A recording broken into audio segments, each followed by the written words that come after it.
Chaque année, des images de la zone Collery submergée refont surface. Avec la saison des pluies, certains commerçants rencontrent même quelques surprises sous leur voiture. Sous les eaux, les conducteurs ont parfois du mal à distinguer la route.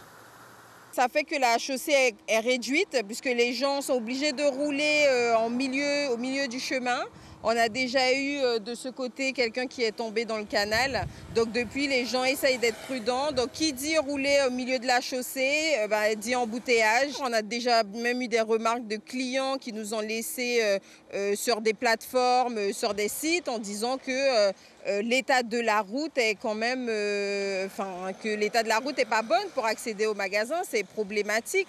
Des canaux désengorgent normalement la RN1 qui traverse la zone d'activité, afin d'éviter des inondations qui arrivent jusque dans les magasins à proximité.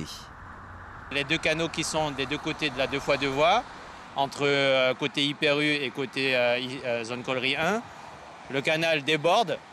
Il est censé être curé chaque année régulièrement par l'État, ce n'est pas fait.